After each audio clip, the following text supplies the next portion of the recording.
Indiana takes advantage of strong second half to ice Penguins. Bloomington, Indiana, App.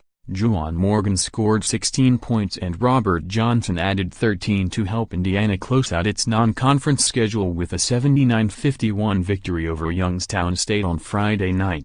The Hoosiers, 8-6, have won back-to-back games for the first time since late November.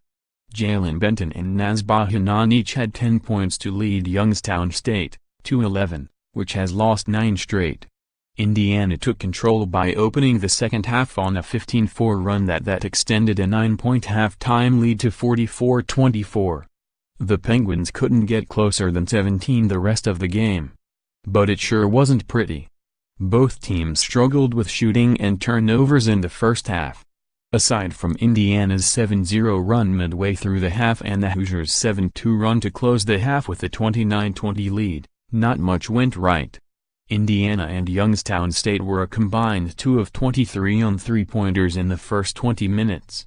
Then the Hoosiers finally got in sync. After Zach McRoberts opened the second half with a 3, the Hoosiers scored twice in transition and got a dunk from Morgan to make it 38-24 with 16:56 left.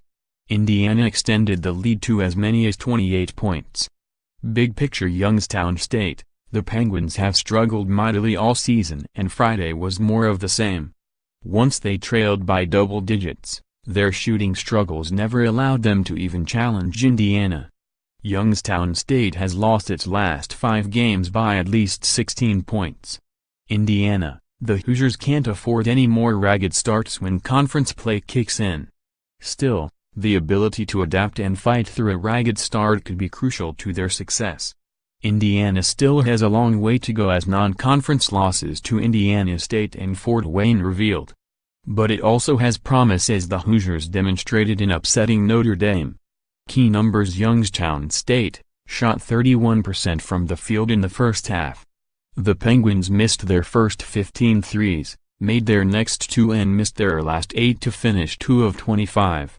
Youngstown State was 7 of 14 from the free throw line and got out-rebounded 44-40. Indiana, after starting the game 11 of 30 from the field, the Hoosiers shot 62.1% in the second half. Johnson and Morgan each had 6 rebounds. McRoberts had 8. The Hoosiers forced 18 turnovers.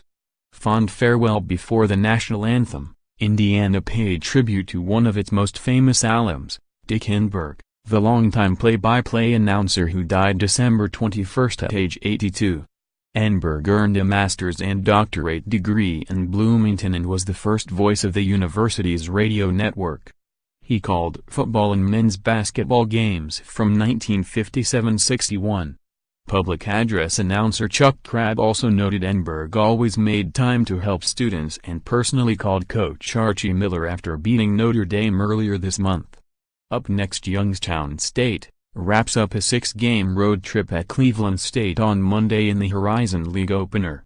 Indiana returns to Big Ten action Tuesday at Wisconsin_more App College Basketball, www.collegebasketball.app.org and www.twitter.com/app_top25.